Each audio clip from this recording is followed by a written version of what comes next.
Hello, everyone. Welcome back to another episode of Whispers Across America. I'm here with you with Ted Fitzpatrick. Ted, I didn't give you a chance to say it. Whispers. There you go. I would not continue. I would not continue unless you done that. I would push the stop, but yeah, It's tradition by now. yeah, it's your tradition. It sure is. But how you been, Ted? Good, man. Just I can't wait for these spooky stories. Yep. And man, this is all the way on the other side of the country from me. Yeah. I'm in the middle. Yep. And this one is gonna be good because this place is very, very, very rich with culture, history. Yeah. This is where the Pilgrims landed, man. When they first came over. This is the cradle of democracy, man. Before the Revolutionary War, this is the state where really, America got its start. Really, in the beginning. It's also one of the hardest states to say, pronounce. Massachusetts. Yeah. Yeah. Where did that name come from? I should have. It's like, I think it comes from Native American tribe. There's a lot of states, man, that they get their names from like the one of the tribes, one of the Native American tribes. Well, they were here first, Yep. And then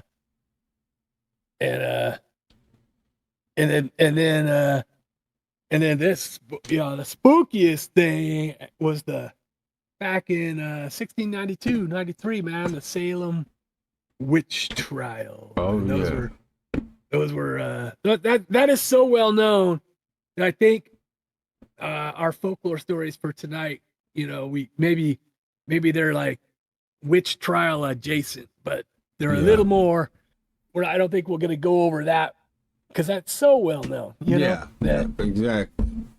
That we're getting a little bit more local, a little bit more local flavor on stuff. So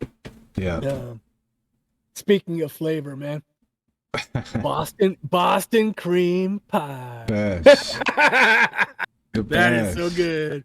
That is so good, man. Yeah. Although I gotta say, man, when I eat like Boston. Okay, so Dunkin' Donuts has a Boston cream pie donut, right? But that's not a real Boston cream pie. No. And then so like I eat like a lot of different things that are kind of like supposed to taste like a Boston cream pie, but they're not really not. No. So I think I gotta I don't know, man. I think I gotta go get like the real deal. Yeah. Because it's like, layers of cake and custard and chocolate and stuff. Yeah, it's hard to beat, man. It's hard to beat. But remember I told you, yeah, it is. I got a few Petrus Farms cookies the other day. Were good, a few of those. Were they Boston cream? No, but Boston probably my third favorite. I think I told you about the custard pie, and I think it's called egg custard. Did you ever look that up? An egg custard pie?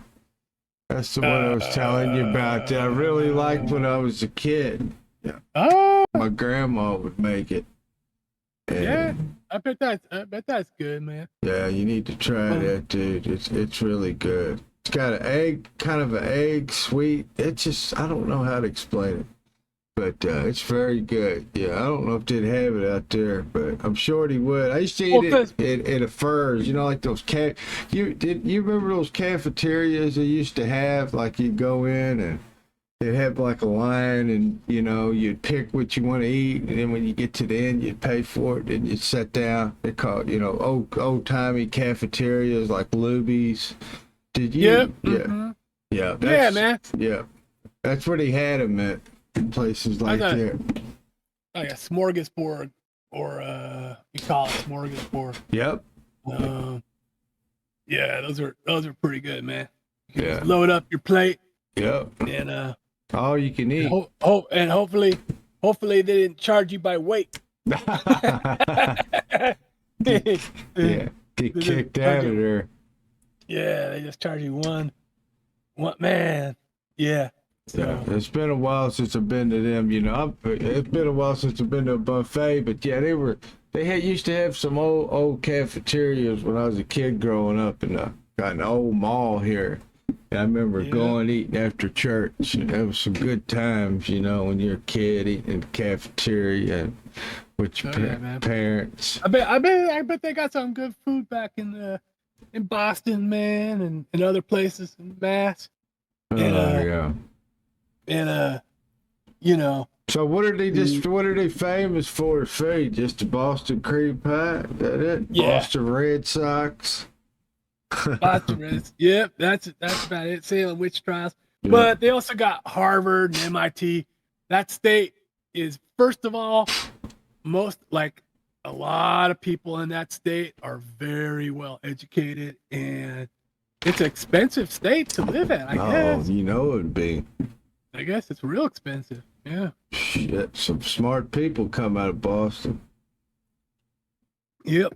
Now, so this first spooky folklore story from Massachusetts is titled "The Red-Headed Stepchild of Route 40." No. The Red-Headed Hitchhiker of Route 44.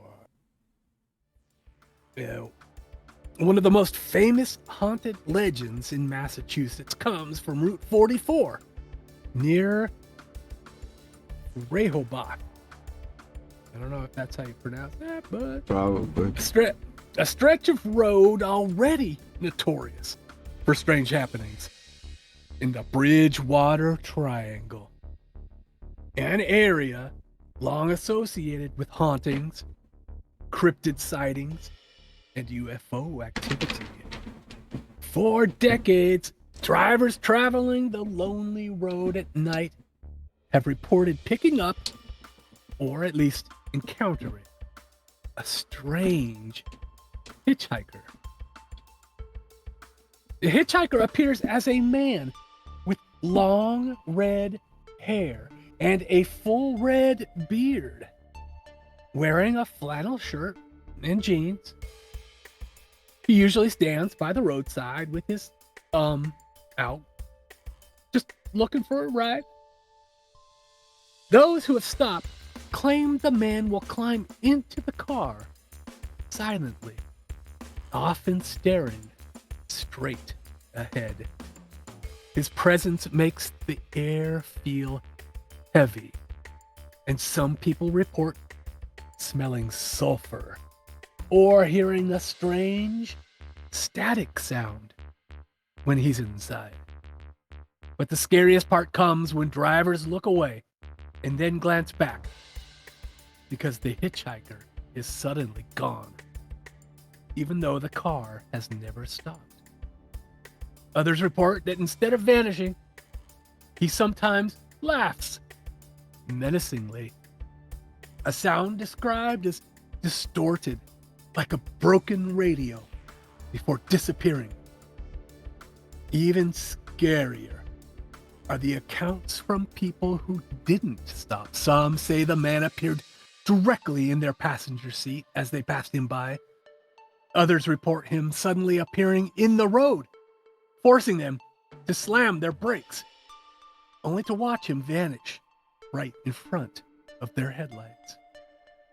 To this day, people around there swear that the red-headed hitchhiker is still out there on Route 44, waiting for the next traveler to come by after dark. The Red-Headed Hitchhiker So, of Route 44. so he's just probably somebody that was pissed that they didn't pick up in the 70s. You know, he probably mad for everybody passing him by. That would be spooky, though, man. Man, when they first described the long red hair, full red beard, I was thinking, man, because actually the pioneer or the what do you call them, Puritans, they weren't the Pilgrims. The Pilgrims, man, they weren't like the first Europeans on North American soil. No, it was the Vikings. Exactly. It was the Viking. Sound like a Viking, doesn't it? It sounded like a Viking, but then he's got the flannel shirt and jeans, and maybe he was like Eddie Vedder, man. That's what I was taking it in the Pearl Jam. The grunge era, please. But he's kind of I mean, the sulfur, Yeah. you know, I mean, That's always the smell of something demonic, you know. Demonic, yeah. Sulfur. But, you know, the Bridgewater Triangle, very famous, dude, for, you know, it says on there, hauntings, cryptic sightings, and UFO activity. So it might be some thin veil, you know. Mm-hmm. Yeah. And I mean, I'm going to have to look up the Bridgewater because I'm not that familiar with it. I'm more familiar with it. No, but yeah. But what's with the static sound though? Like some people hear a strange static sound. Oh, I mean, I always heard ghosts, you know, like always when they're talking, it's pick up static sound when they're trying to record them with recordings and stuff. Yeah. So maybe I wonder if, because it doesn't say everybody hears the static. It's only some people. So maybe it was the people who had their radio on and they're picking up white noise, you know? Yeah. Maybe that was, you know. Could be. I mean, so but he's almost like a lumberjack type of dude. I don't know. Man, I mean, who would be picking up hitchhikers though in the first place? You know, I mean, that's it used scary. to be like back in the day. That was a thing, though, man. Back in the, you know, wasn't it? Yeah. Back in like, Yeah. You know, people could do that, but I think my dad said he hitchhiked to join the Navy across the country. He told me. Yeah. These days, man, it's like no one trusts a hitchhiker. I've back when I was a teenager, I used to pick up girls hitchhiking and stuff. Yeah. I told you the story about one that actually I picked her up. And this isn't a story about hitchhiking, okay? I'm not going off topic. Anyway, I was in San Antonio, Texas, and I think it was about 2012, and I was working down there. It's about the last time, you know, I don't know when I quit retired working, but anyway, I was out there working, and I had a buddy of mine, and I had a double cab 4 at the time, and I picked up this chick. She's probably about 35, nice looking, you know, decent looking, about a 7.5, maybe 8. Anyway, picked her up, and she said, you know, where are you going? I said, I need to go so-and-so. Anyway, she's kind of quiet. We were alert, you know, kind of making sure she didn't have nothing on her, you know what I mean? And kind of stupid picking her up.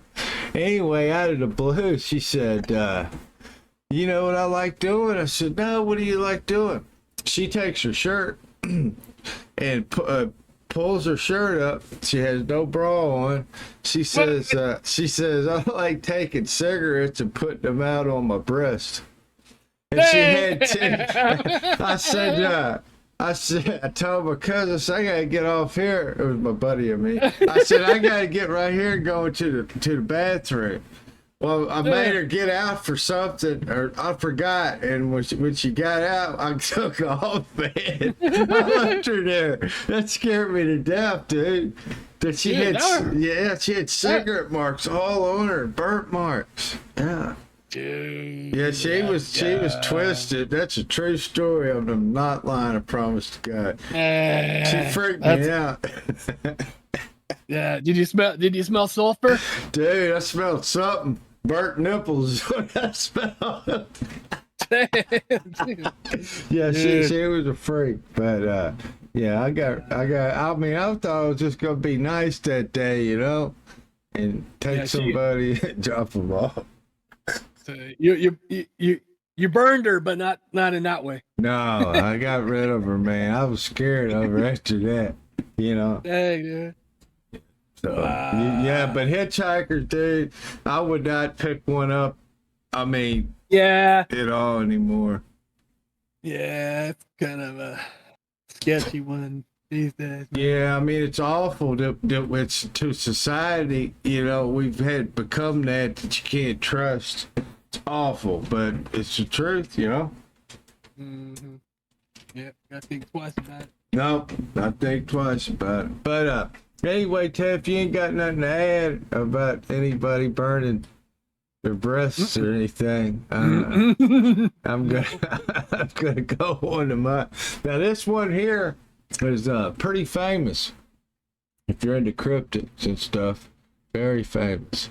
I've watched several stories on it, so it's a good one. Anyway, it's called the Dover Demon. In April 1977, that's the year I was born, of course, in the small town of Dover, Massachusetts, a series of chilling encounters terrified locals and created one of New England's strangest cryptic legends. On the night of April 21st, 17-year-old Bill Bartlett was driving along Farm Street with friends when his headlights caught something bizarre creeping along a stone wall. He described it as a small humanoid figure, about 3 to 4 foot tall, with a bulbous head, long, spindly fingers, and glowing orange eyes. Its skin wasn't fur, but smooth and pale, almost like sandpaper.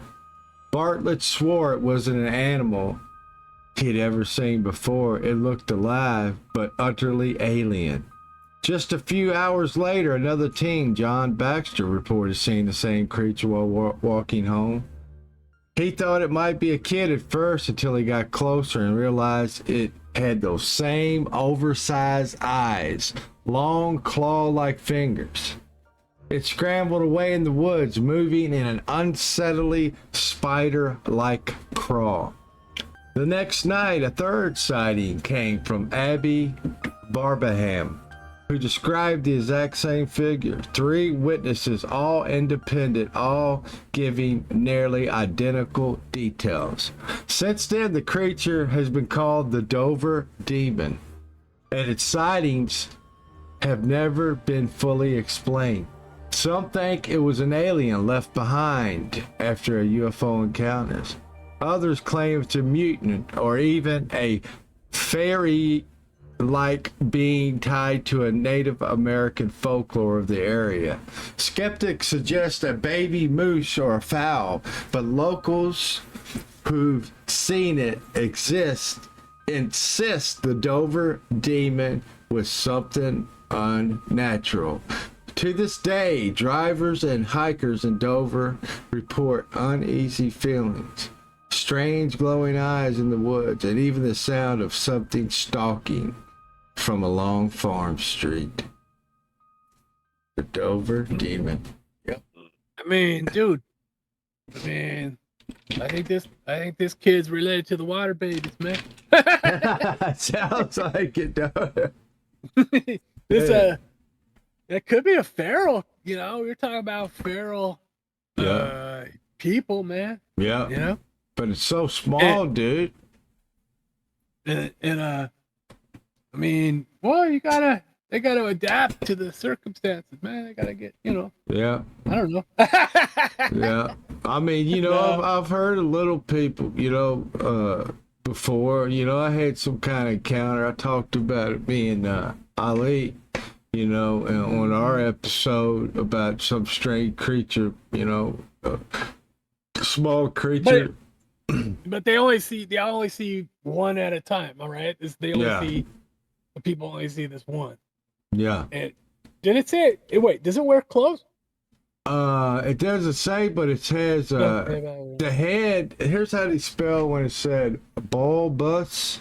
B-U-L. What does that mean? Is it large? Is Just that... like big. No, it just means like kind of like big and round. Okay. Big and round. Yeah. Yeah. Yeah. That's weird. Orange eyes. The skin wasn't fur, but smooth and pale. Dude. Yeah. Almost like sandpaper. Wow. Yeah, it's dude, this one's really unique. I'm trying to think about, you know, like other cryptids that like are similar, but really, man, I mean, this one's this one's unique, man. There's a name. See, Native Americans, there's these small little men, you know, that actually in northeast Oklahoma, there's a lot of reports, not far from where I grew up, of these little creatures in the woods, you know. But they're dressed, they're like little men, real small, like a foot tall, and they're like dressed in, you know, not bear skins, but probably squirrel skins or something. But you know, yeah. And but this thing is not like a human. It's a freaking creature. I mean, so it just kind of like comes out of the woods and like looks at people, and goes back in the woods.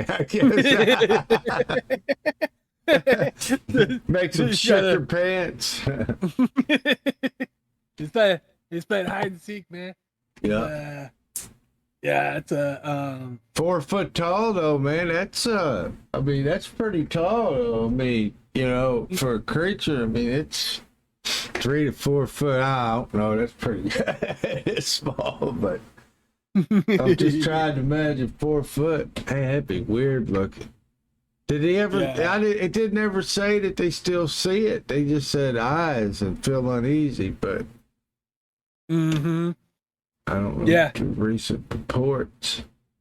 Yeah, man. I just wonder if it, you know, if it does anything else. I mean, maybe, but yeah. I mean, back in the I mean, all the you know, folklore about the fae and fairy folk and everything. Yeah. And they can kind of change their dimensions, I think, and it kind of fits in line a little bit with that, like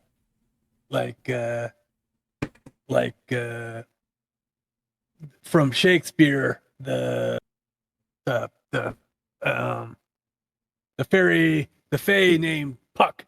Yeah. You know, most famous fae, and he just liked to play with people. You know, he would just kind of, you know, appear and maybe play a prank on someone. You know, like I think he could make milk sour or something like that. Yeah. Or you know, so it's kind of like I don't know, it seems related to me. Might be. I mean, you know, it never said nothing about pranks, but it might have been. There's on purpose for showing itself. It didn't want to. It come out there. Maybe it was out of but that's the thing with or something. That's one of the things with the Fae folklore is that with the Fae, they will try to they try to abduct children, but they also try to just get people to follow them into their realm. Yeah. You know, and just so they're trapped there, you know, in the Fae realm. And, maybe that's what the Dover demon is doing, is just, you know, showing himself so that people will follow and then go into the. All right, Ted, why don't you read your last one now? Now, this third spooky folklore story from the state of Massachusetts is titled The Witch of Freetown State Forest. Back in the 1600s, or in the late 1600s, because that's when Salem witch trials was 1692 to 93, during the height of Puritan rule. A woman in the Freetown area was accused of practicing witchcraft.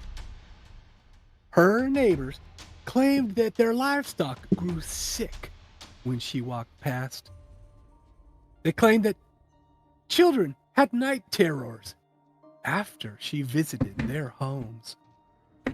And hunters who crossed her land always returned empty-handed. The townsfolk eventually branded her a witch, and according to legend, she was executed in secret. Some say hanged deep in the woods to avoid drawing the scrutiny of the colonial courts. Others whisper that she was burned alive by a mob that wanted her curse gone for good. But her spirit never left. For centuries, the Freetown State Forest has had a reputation for dread. People around there report seeing a gaunt woman in a colonial dress roaming the trails, sometimes barefoot, sometimes with a rope burn around her neck. Travelers at night describe hearing her voice whispering their names from the darkness, or the sound of branches snapping as if someone is stalking them. Even worse are the reports of being paralyzed with fear, unable to move, while a woman's shadow leans over them. A few say they've awoken in the forest without memory of how they got there, only hearing a woman's laughter fade into the trees. Modern paranormal investigators connect these hauntings with the Bridgewater Triangle, but locals say it's simply the witch, still seeking vengeance for the way she was killed. Hunters in the area often leave her offerings of bread, of tobacco, coins at certain stone markers, hoping to appease her spirit before venturing deeper into the Freetown State Forest. The witch of Freetown State Forest. Hey, Yeah, man, that's a spooky one. yeah. Definitely connected to the Salem witch trials of 1692-93, but this is kind of a little more local flavor, a little more specific, you know. Yeah. And, We could, yeah. Bridgewater Triangle, too, it talks about. Yep. Again. So Freeport must be, that state forest must be a part of the Bridgewater Triangle, maybe, or in there. Yeah, I think the Bridgewater Triangle was just an area, I don't know how big an area it is, really. I should know that, but. And she, I mean, and there's nothing saying that this woman was actually a witch. She might have been. She might not have been. She might just have been a victim of that mass hysteria of the time, Yep, that's true. The time of the Salem witch trials. And, maybe she was a medicine woman. Maybe she did have some skills that were a little outside the norm. Yeah. Well, that's just how society is, if you're a little bit outside the norm, I mean, it's more acceptable these days, but you can imagine back then being accused of crazy shit just because you didn't think like they thought, or you know what I mean, or be religious like they were and stuff. But I'm glad that we've come away from that somewhat. She must have been So she must have really liked to eat bread, smoke tobacco, and spend money, man. Yeah, I was thinking the same thing, dude.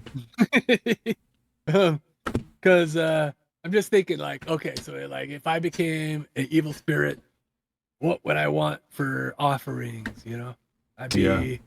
I would take chocolate, cold Coca-Cola, and bourbon. Damn. I think that let me see what I'd take. I'd probably take Hershey's chocolate original, a Diet Mountain Dew, and a couple Vicodin. Probably. Just Whoa! kidding. I mean, you might as well bring the good stuff. You know, might as well bring the good stuff. and they left it at stone markers. Huh, I don't know. 'Cause those stone markers in the forest, you know, the hunters would leave these offerings. Must be like well, I mean, you know, those stacked stones where hikers leave them to mark the trail. But I wonder if these stone markers are more like you know, I wonder if they're different. I wonder if they're arranged in patterns, or I don't know. I don't know either, dude, but you know, strange symbols on them. But she doesn't. So no matter if she was a witch or not, she does not actually, like, you know, like none of the people who have encountered her actually lose their lives, right? You know, the worst that happens is they'll, like, you know, they wake up the next morning in the forest with no idea of how they got there, right? Yeah. Which, you know, maybe they were drinking bourbon the night before. Maybe so. Maybe so. But so it's sort of, but for sure she still has power in the area, man. You know, she's exerting her power because you know, she can cause these things to happen. And you know, it sounds like people do, you know, find ways to appease her spirit. It's weird ways, though. Of the witch. Weird ways. But yeah, if you don't have anything else to add, Ted, I am going to read my last one. Yes. Okay, this one's called The Bloody Ghost of Dogtown. On the edge of Why do I always get the hard ones to pronounce? Gloucester, Massachusetts, lies the ruins of Dogtown, an abandoned colonial settlement where people whispered of witches, curses, and hungry wolves. By the late 1700s, the place had fallen into ruin. Only the desperate, poor, and accused witches remained. One woman in particular, known in the stories of Tamsin, through some records, link her to real witches of the area. She's said to be a hag and lure travelers off the road. Her trick was simple. She would appear as a frail old woman asking for help. When men drew closer, she'd pull a knife fashioned from an animal bone and slit their throats, letting the blood soak in the soils. Locals claim she needed the blood to keep her youth, though no one ever saw her young. The tale says one evening a logger stumbled onto her den in the woods and found rotting corpse hanging from the trees, and their flesh carved in strange patterns, their eyes missing. Before he could flee, Tamsin attacked him, biting at his face with rotted black teeth, and only escaped when he struck her with his axe. She died not long after, lynched, some say, by furious villagers, but her body was never buried. It was left for the wolves, who supposedly tore her apart. From then on, travelers swore they saw her bloody specter roaming the forest trails, her hands dripping red, her mouth torn wide, gnawing endlessly at phantom flesh. Even now, hikers in Dogtown report stumbling upon pools of blood with no animals nearby, or hearing screams that cut off in a wet gurgle. Some even claim to have seen Tamsin herself crouch low, tearing into something unseen, her mouth and chin slit with gore. They say if you follow the sound of chewing in Dogtown at night, you'll never come back out. Ooh, so is that like another witch? That's another witch, man. Oh, I got lots of witches in Massachusetts. shit, Jetty, dude. She's a scary one though, man. Yeah, that one there, I wouldn't. Man, I'd be scared to leave her some bread and Vicodins. Oh, Yeah, man. That's what No, she's a dude. I mean, I think she's probably the most evil witch that we've come across in our folklore tales. I mean, we got the witch that became a black dog. That that like if you if you saw the black dog, it was a death omen and such. That's pretty bad. But this one's more visceral, man. This one's more like she sounds nightmare, like, nightmare fuel, man. Yeah, she was. I think she was a cannibal. Yeah, and she's carving strange symbols into her victims. Yeah, and just man, it's when you talked about that animal bone knife, dude. Woo! yeah. I mean, I don't really. I mean, they just say it's an abandoned colonial settlement where people whispers of witches, curses, and hungry wolves. I don't even know if she was actually a witch. I just think she was some demonic woman, really. Yeah. And but isn't it that like in some lore that becoming a witch or a warlock is sort of like a stepping stone to becoming a demon, right? Yeah. Or at least, or being in control of them. I think when you become a witch, I think they think that they can control demonic beings to their will, and do spells. But I mean, this is kind of like also along the whole necromancy type of thing, because like if she's still around, yeah, she's extended her life unnaturally through the killings, and it seems like she's working her magic with these symbols on the bodies, yeah, to sustain her life. And jeez, she kind of like, remember that old movie Pumpkinhead? Yeah. Remember the witch? Yeah. The witch, Uh-huh. She was like a witch that man, I wouldn't want to, but at least she wasn't like very, very, I mean, I don't know. Witch is a witch, though, man. I don't know how she lived her so long. But I kind of saw that, that witch when you were talking about this witch, the Bloody Ghost. So she's like, it's like the ghost. Is it the ghost of the witch, or is it actually the witch? She don't really say that she's a witch, but she's a ghost now. It's the Bloody Ghost of Dogtown. Okay, yeah, okay. And people see pools of blood, with no animals nearby. She's a ghost witch. Yeah. Yeah. Crouching, they said they see her crouching low, tearing at something unseen with her mouth and her chin slit with gore.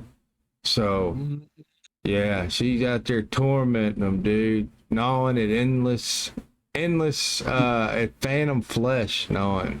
Man. She's wanting that flesh. Yeah. So she tried to get immortal, but she didn't quite make it, and now she's trapped. Yeah. In the endless reliving the endless horror. Woo! Man. So that's a Massachusetts, man. It's got some. There's a lot of good spooky stories from Massachusetts. A lot of really creepy ones, man. I mean, starting off with that red-headed hitchhiker, which was only kind of spooky.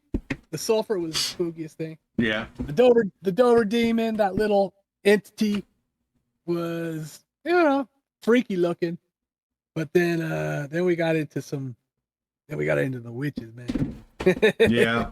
That's what Massachusetts is famous for. Well, you did get a woman or two, so that's the main thing. You did come out with a woman. Yeah. Even if they were a little creepy. Oh, yeah. I'll take the Freetown State Forest witch, man. I don't want Tamsin. Don't want Tamsin. Dude, I don't blame you. Yeah, she's pretty creepy, isn't she?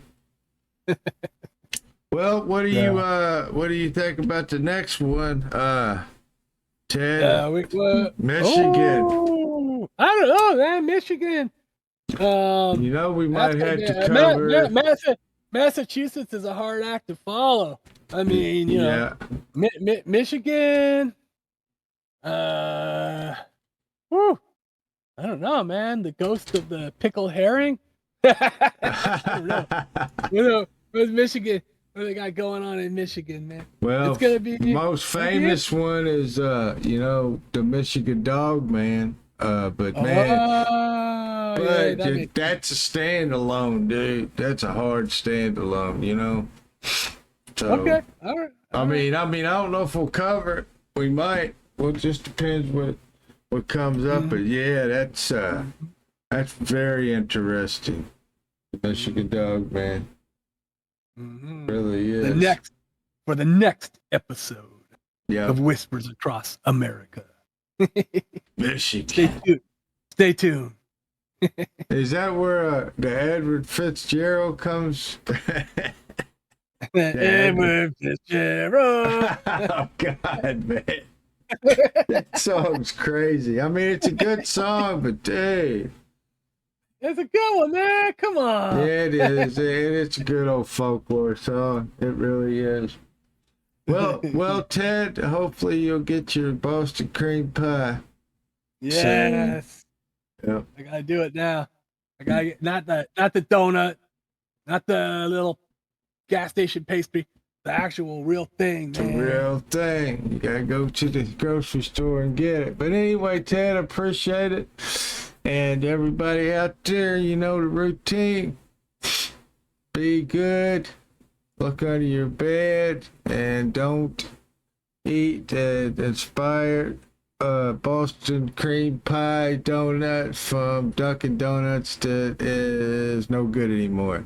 I hate Dunkin' Donuts. It sucks anymore. Anyway, I appreciate it, guys. Until next time, everyone, peace out.